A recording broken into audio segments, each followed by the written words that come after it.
নমস্কার বন্ধুরা, সবাইকে গোপুসোনা চ্যানেলে সুস্বাগতম। 30শে মাঘ 13ই ফেব্রুয়ারি হচ্ছে বিজয়া একাদশীর ব্রতকথা। 30শে মাঘ 13ই ফেব্রুয়ারি শুক্রবার হচ্ছে নিষ্কাম্যতে এবং গোস্বামী মতে বিজয়া একাদশী ব্রতকথা। এবং একাদশীর সঠিক সময়সূচি হচ্ছে পূর্বদিন দিবা 11টা 59 মিনিট 53 সেকেন্ড হতে অদ্য মানে শুক্রবার দিবা মানে দুপুর 1টা 57 মিনিট 6 সেকেন্ড পর্যন্ত একাদশী তিথি থাকবে। তাই বন্ধুরা, শুক্রবার দিন নিষ্কাম্যতে গোস্বামী মতে এই দিনই একাদশী বিজয়া একাদশী ব্রতকথা। চলুন ফাল্গুন মাসে কৃষ্ণপক্ষে বিজয়া একাদশীর মাহাত্ম্য বা ব্রতকথা।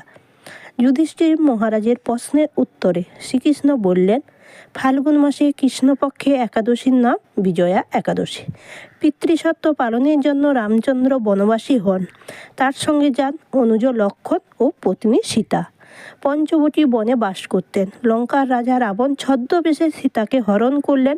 ভগবান রঘুনাথ লক্ষ্মণের হাত ধরে কাঁদছেন, কেমন করে সীতাকে উদ্ধার করবেন। তখন লক্ষ্মণ বললেন, মহর্ষি বকদাল্লব্য টিকালজ্ঞ ঋষি, তিনি কোনো উপায় বলতে পারেন, চলো তার কাছে যাই। তখন রাম লক্ষ্মণ সেই মহর্ষি কাছে গিয়ে তার চরণে প্রণাম জানিয়ে করজোড়ে সীতা হরণের কথা জানালেন। তিনি বললেন, ফাল্গুন মাসে কৃষ্ণপক্ষে একাদশীতে বিজয়া ব্রত পালন করে শত্রু দলকে বিনাশ করতে সমর্থন হবে, লঙ্কেশ্বর নিহত হবেন। তারপর তিনি ব্রতের বিধান কথা জানালেন বা বললেন, স্বর্ণ রৌপ্য মানে সোনা রূপা তামা কিংবা মৃন্ময় কলসে পল্লব স্থাপন মানে আমের পল্লব স্থাপন করে চন্দন লেপন করতে হবে। কলসির উপরে নারায়ণের স্বর্ণমূর্তি স্থাপন করবেন। একাদশীর দিনে প্রাতঃস্নান করে মাল্য অনুলেপনের উত্তম স্থান করে কলসি স্থাপন করে নারিকেল বা সুপারি স্থাপন করবেন।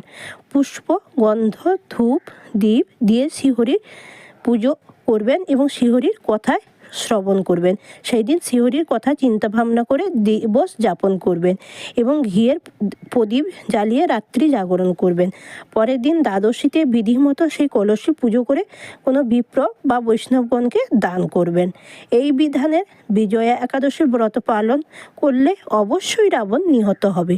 রামচন্দ্র সেই বিধান মতো বিজয়া একাদশী ব্রত পালন করে সিন্ধু পার হয়ে রাবণকে বধ করে সীতা উদ্ধার করেছিলেন।